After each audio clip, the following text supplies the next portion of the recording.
to deal with the fear that your parents will walk out on you.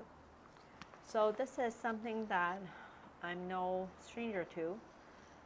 This was something that I actually had to process through and go through because of my own decision, that I had to choose between me giving up on my desire to appease my parents, or I had to choose what I wanted to do for myself, and yet in my head anticipating for the risk that my parents would walk out on me.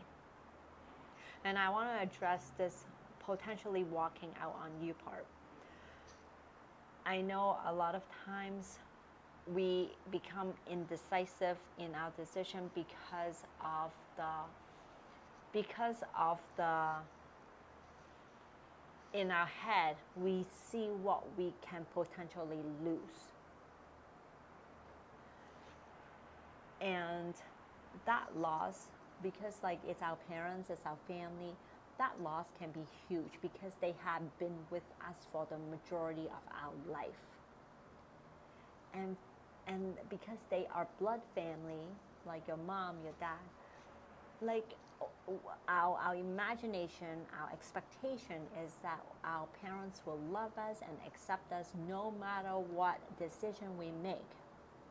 And so in order for, so that's why a lot of times you'll hear people say, oh, I just want them to accept my decision.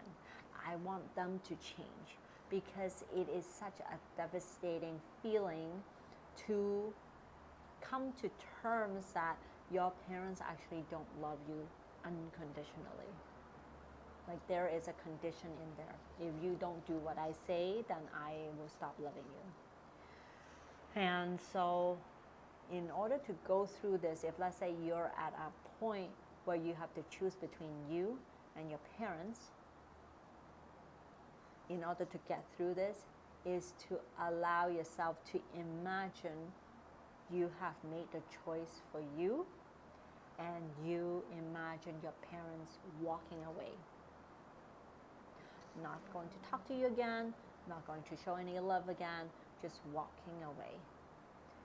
How does that feel like in the body? And allow yourself to feel it.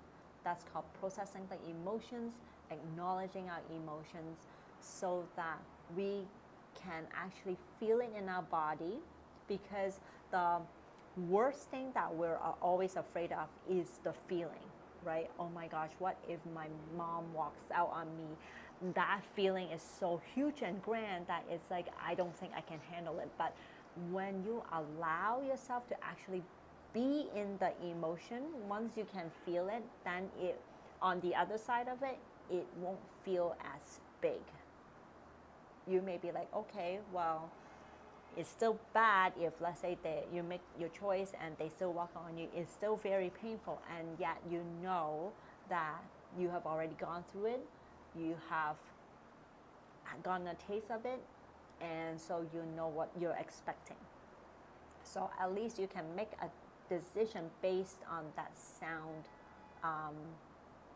like that kind of piece of information. And so this is where I come in to help my clients sit through the emotion, because to be honest, no one likes these emotions, the guilt, the pain, the frustration. No one likes this.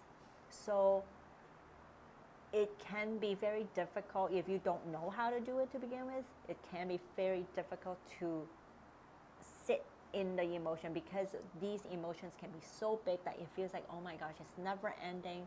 How am I going to get out of it? And then we get scared because we don't want to be in this emotion.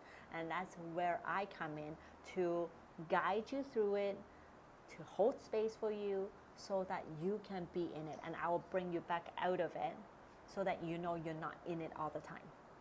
But we need to go through that.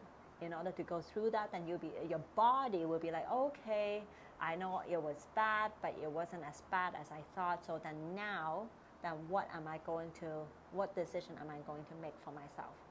And here's the thing, after you have gone through this, maybe you'll be like, you know what, I'm thinking about, let's say your parents disapprove of your partner, you'll be like, you know what, thinking about it, my partner is really not that great as I thought. I don't want to risk losing my parents for this person. You can make that decision. Or you can say, you know what, I really love my partner and I believe he or she is the one, and I'm willing to do this for me, because I know if I say no to myself, I'm going to regret it for the rest of my life, right? So then you can then make a sound decision after processing the emotion. But it's very difficult to process, to make that sound decision before you process the emotion. So that's just where I always sit with my clients to go through that emotion, and it's okay, I'm right here with you. And this is a tool that I will teach you. So like once you know how to do it, then you can do it again and again and again on your own. Because you know what, I cannot be with you all the time, but once I've shown you the tools, then you'll be like, okay, I know how to do this. Next time, this is how I'm going to go through it. And that's the beauty of working with someone who knows the ropes. So you can kind of walk through it, a little guide, and so you can go through the decision-making process for yourself. And that's all I have to share. I know for people who are in forked road, where you have to make life-altering decisions, it can be a big step for you. So whenever you're ready, whenever you feel like, you know what, I should be making this decision soon, to do it for myself, let's hop on a call, and we'll see what we can do together to make it happen, okay? Because sometimes if you delay some more, then it's going to just make your life even worse. So let's make that decision now, so you can start this process of living this thing called your life. That's all I have for today. Until next time.